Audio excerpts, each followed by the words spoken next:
नमस्कार, मैं रवीश कुमार। मैं मौजूद हूँ पेरिस की एक सड़क पर। ये बहुत ही केंद्रीय स्थल है पेरिस का, और बहुत बहुत सुबह है इस वक्त। 6 भी ढंग से नहीं बजे हैं। तो मेरी कोशिश है कि आपको मैं पेरिस की एक गली का एक चेहरा दिखाता हूँ।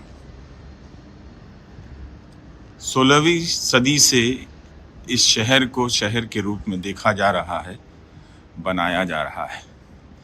इस शहर ने अपनी यात्रा में बहुत कुछ देखा है, मगर फिर भी यहाँ की वीरान गलियों को भी महसूस करना चाहिए। हम पेरिस को भागती दौड़ती सुंदर सजी हुई जिंदगी के रूप में देखते आए हैं, पढ़ते आए हैं, मानकर चलते हैं कि सब कुछ यहाँ खुशनुमा है। लेकिन रात के वक्त इसकी एक गली में चुपचाप चलने और कैमरा ऑन करके बोलने का सुख भी अलग ही है। तो ये शहर 19वीं 20वीं सदी के दौर में बसा होगा इस आधुनिक रूप में, और ये जो गली है ये शहर के केंद्र स्थलों में से एक किसी जगह पर है।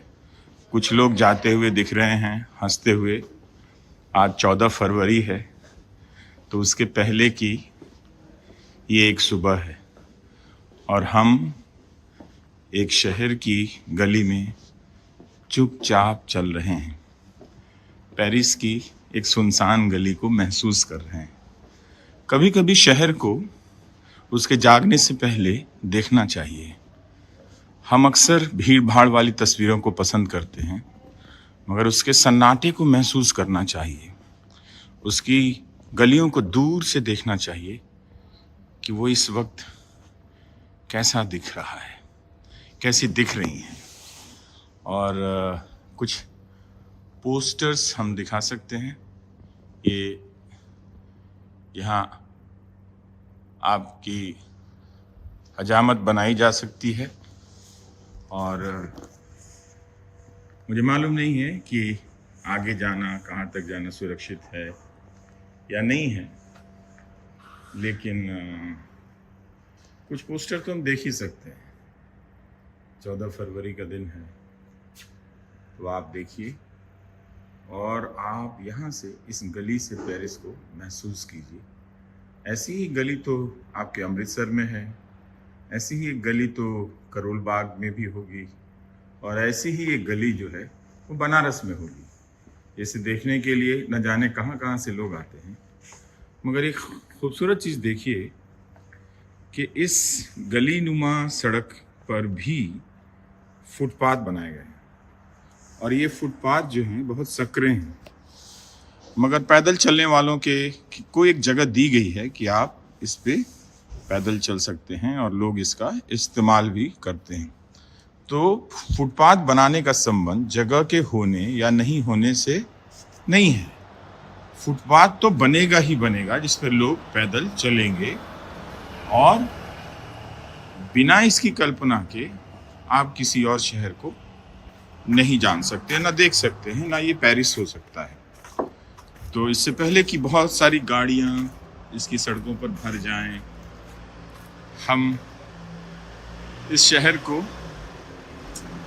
इसकी सुबह में देखते हैं और महसूस करते हैं इस पेरिस को कि कैसा लग रहा है। दुकानों में सामान पैक किए जा रहे हैं, और ये सब लगता है होम डिलीवरी की गाड़ियां हैं। और आपको कुछ पोस्टर दिखा रहा हूं जो आज 14 फरवरी के हैं। तो आप देख सकते हैं ये वैलेंटाइन डे की तैयारी है। बहुत ज़्यादा तो नहीं है, कुछ चीज़ों को मैं खुद समझ नहीं पाऊँगा कि क्या लिखा हुआ है। और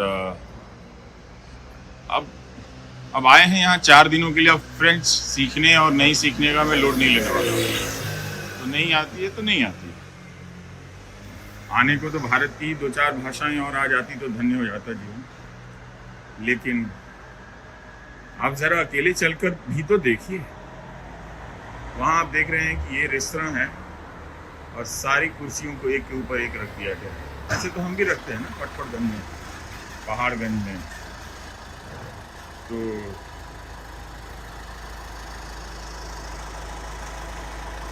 देख सकते हैं कि एक गाड़ी ने मेरा रास्ता ब्लॉक किया है। थोड़ा नज़दीक से भी देख लीजिए कैसे कुर्सियों को बेतरतीब तरीके में भी एक तरीका नज़र आता है। अक्सर ऐसा होता है जब आप विदेश में होते हैं तो विदेश का हर चीज़ ही अच्छा लगता है। तो देखिए ये शहर जो है अब धीरे धीरे जाग रहा है। जब ये पूरी तरह से जाग जाएगा तब मैं दिखाऊंगा कि किस तरह के धमाके के मूड में रहता है ये, धूमधाम। और चलकर देखिए, हाँ, पेरिस शहर के हम जापान टू पेरू, पता नहीं ये क्या पहुंचा देंगे जापान से पेरू, लेकिन ठीक है, कोई चीज़ होगी इनके यहाँ। तो आप दुकानें खुलने लगी हैं, लोग पहुंच गए हैं। तो भारत में तो अभी दिन चढ़ने लगा होगा और ये जो हक दल के लोग हैं वो लाठी लेके दौड़ाने लगे होंगे, प्रेमियों को खोजने लगे होंगे, गाड़ी के पीछे से प्रेमी निकाले जाने लगे होंगे। लेकिन इस वक्त जब हम रिकॉर्ड कर रहे हैं, पेरिस इन दुश्चिंताओं से मुक्त है। उसकी अपनी चिंताएं हैं, महंगाई यहाँ काफ़ी बढ़ गई है और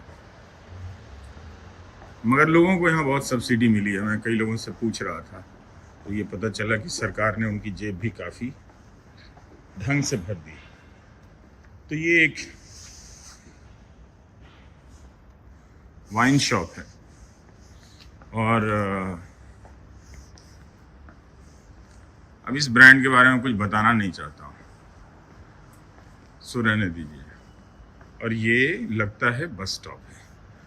तो इस जगह पर आके मैं अपनी कहानी, सुबह की कहानी ख़त्म करता हूँ। जैसे हमने न्यूयॉर्क से आपको दिखाई थी कि ये है जहाँ बस स्टॉप है, छोटा सा क्यूट सा बनाया है। हम लोग भी नकल करते हैं और बनाते हैं स्टील वाली बसें, फिर बाद में नेताओं के पोस्टर लग जाते हैं, सरकारी योजनाओं के पोस्टर लग जाते हैं। पर यहाँ पर मैप को स्थायी जगह दे दी गई है और ये बसों के आने का समय यहाँ फ्लैश हो रहा है और ये बैठने की जगह है, थोड़ी सी जगह है।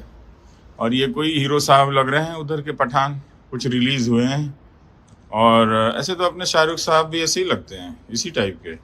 तो हम लोग आजकल सब एक दूसरे के टाइप के ही लगते हैं, कुछ कोई अलग नहीं लगता है किसी भी शहर में जाइए। पर एक चीज़ मैं कहना चाहता हूँ, मुझे पेरिस की खिड़कियाँ बहुत पसंद हैं और उसके दरवाजे, जिसे फ्रेंच डोर, फ्रेंच विंडो कहते हैं। अब आप ये ज़रूर पुरानी इमारतें होंगी, इनको इसी तरह से संरक्षित रखा गया होगा। और आप इन दरवाज़ों को देखिए, हमारे यहाँ भी था लेकिन सब तोड़ ताड़ के हम लोगों ने बराबर कर दिया। हम तोड़ के मॉल बना देते हैं और फिर कहते हैं कॉरिडोर है, फिर भागे भागे जाते हैं सेल्फी खिंचाने के लिए। पर इन लोगों ने भी तो अपने शहर में मॉल बनाए हैं, दुकानों को देखिए कितनी खूबसूरती से बनाया है। थोड़ा सौंदर्य बोध हमारे यहाँ भी कम नहीं है, लेकिन अब सब किताबी बातें हैं।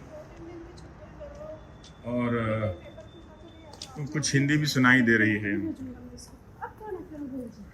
तो ये मोहतरमा हिंदी बोलती हुई जा रही हैं, छुट्टियों की शिकायत कर रही हैं, जीवन से परेशान होंगी मेरी तरह। लेकिन आप देखिए एक दरवाजे को कितने करीने से बनाया गया है। ये कोई चॉकलेट की दुकान होगी, उस दुकान को देखिए कि बाहर का जो लुक है वो कितना सुंदर है। और ये बंगाल में भी इस तरह की खिड़कियाँ आपको नज़र आती थी, मगर अब इस तरह के चीज़ें सब ढा दी गई हैं, बदल गई हैं।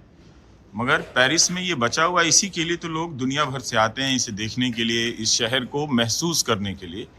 मगर हम भाई लोग क्या कर रहे हैं, तोड़ दे रहे हैं। बनारस की गलियों में जिस तरह का डिस्ट्रक्शन हुआ है, विध्वंस हुआ है, उसको हम विकास बना दे रहे हैं।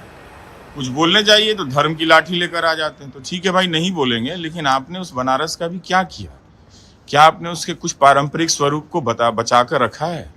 जिस क्योटो के नाम पर बनारस में विकास और ये कॉरिडोर की संस्कृति लाई गई। अब आप देखिए कितनी खूबसूरत बेंत की कुर्सियां हैं ना। हमारे यहाँ बेंत की कुर्सियां कौन रखेगा? अब वो पुरानी चीज़ें हो गई हैं, लेकिन यहाँ तो देखिए सड़क पर, और सड़क को देखते हुए ये कुर्सी लगी हुई है कि ये लोग यहाँ ऐसे बैठे हैं, रहते होंगे और यहाँ से बैठकर शहर को देखते होंगे, आती जाती गाड़ियों को देखते होंगे। तो मैं भी थोड़ा बैठकर इस व्यू का अंदाज़ा लेना चाहता हूँ कि यहाँ से बैठकर आप शाम को किसी दोस्त के साथ गपशप कर रहे हैं और शहर को महसूस कर रहे हैं, और कोई हकदल वाला लाठी लेकर भी नहीं आया है। तो आप इस तरह से बैठकर खा सकते हैं। तो इनको अपनी हवा पर, अपने पानी पर कुछ भरोसा होगा कि आप खुले में इस तरह से बैठकर खा सकते हैं। व्यंजनों की कमी हमारे यहाँ नहीं है। तो मैं सौंदर्य बोध की बात कर रहा था। सौंदर्य बोध हमारे यहाँ कम नहीं है, मगर वो सब ऐसा लगता है किताबों में है, एक दूसरे को कमतर बताने के लिए है, झगड़ा करने के लिए है। मगर हमारे शहरों की बनावट में, इन सब चीज़ों में वो सौंदर्य बोध आपको दिखेगा नहीं। ये एक बड़ी समस्या है कि आप उसका करेंगे क्या। तो या उसका प्रदर्शन नहीं दिखता है। कुछ कुछ दुकानों में दिखता है, कलाकृतियों में दिखता है। इतना ज़्यादा महिमा मंडन हो चुका है हर चीज़ का कि अब आप कह दें कि बहुत अच्छी बात है, लेकिन दिखता क्यों नहीं है। हमारे यहाँ की चीज़ों में लाठी लेके दौड़ जाएंगे। अब हर चीज़ का अगर यही उपाय है, इन लोगों ने भी देखिए दीवारों को गंदा किया है। ये भी एक अंतर्राष्ट्रीय संस्कृति है, दीवारों को पोत देना, पोस्टर बना देना, चीज़ों को लिख देना। लेकिन आप देखिए इस तरह अभी ज़्यादा नहीं चला है, तो मुझे ये गली में आपको ले जाता हूँ। यहाँ ख़त्म करना चाहिए मुझे। देखिए अब आप महसूस कीजिए कि आप कहाँ हैं, आप कहाँ महसूस करना चाहते हैं। चलिए मुंबई की किसी गली में महसूस कीजिए, या बेंगलुरु के किसी पुराने मोहल्ले में महसूस कीजिए, या अपने भोपाल में महसूस कर लीजिए। ऐसी किसी गली में सुबह के वक्त आप जागे हों और चलते हुए शहर को महसूस कर रहे हों। ये काम आपने कब किया था और कब करते थे? कितने दिनों से ये करना आपने छोड़ दिया है? इन सारे सवालों को सोचिएगा कि हम किसी शहर को दूर जाते हैं बहुत महसूस करने के लिए, लेकिन वो वैसा ही शहर हमारी ज़िंदगी के आसपास होता है। और आप इस सन्नाटे में, वक्त तो सुबह का है मगर अंधकार नुमा सन्नाटे में आप देखिए, यहाँ पर ये गली ख़त्म हो जाती है। तो मुझे ऐसे रास्ते पसंद आते हैं कि जहाँ पर कोई रास्ता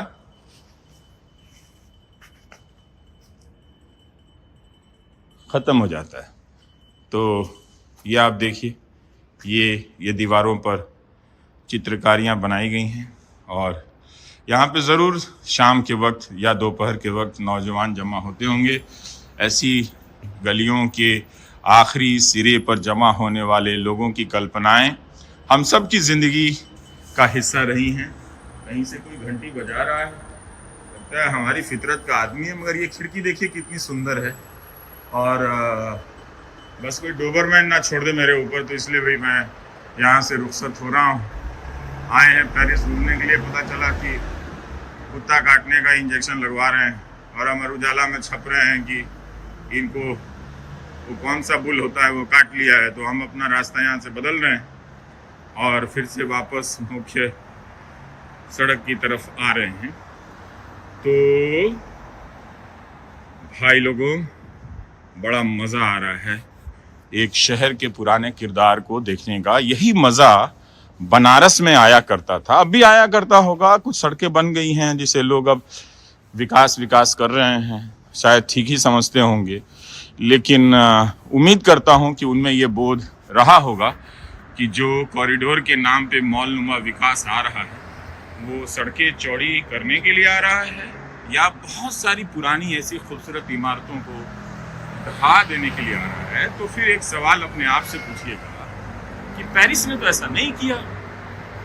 पेरिस ने तो अपनी इन पुरानी इमारतों को आप हूबहू तरीके से बचा कर रखा है, या फिर ये इमारत अगर नई भी होगी तो वो पुरानी शैली में बनाई गई है, ताकि जब भी आएँ तो आपको लगे कि आप उसी पेरिस में आए हैं जिसके बारे में आपने असंख्य किताबें देखी हैं, किस्से देखे हैं, फिल्में देखी हैं, और बहुत सारी कहानियाँ, बहुत सारे गाने, बहुत सारी चीज़ें आपने देखी। तो इस इमारत में देखिए कि इसकी खिड़कियाँ कितनी खूबसूरत हैं, है ना। अब इसी बालकनी से अगर आप खड़े होते 14 फरवरी के दिन और कोई आपके लिए मुस्कुरा रही होती नीचे, तो कितना मज़ा आता, क्या क्लिक तस्वीर बसती। लेकिन क्या ही मज़ा आएगा ऐसी कल्पना करते समय। अब तो हालत ये हो गई है कि हक दल वालों की भी कल्पना करनी पड़ती है। यानी आप भारत में खिड़की पे एक खूबसूरत लड़की के खड़े होने की कल्पना बगैर हक दल वालों की लाठी के नहीं कर सकते हैं। इतनी बात आप समझ जाइए, आपने इस हिंदुस्तान को, इस भारत को इस स्थिति में पहुंचा दिया है कि प्रेम करने की कल्पना में एक लाठी वाला ज़रूर होता है जो पीछे खड़ा होता है, या वो कहीं से आ रहा होता है, या वो किसी को दौड़ा रहा होता है। तो 14 फरवरी के दिन पेरिस की सुबह से मैं रविश कुमार इस वीडियो के लिए आपसे विदा लेता हूं। नमस्कार।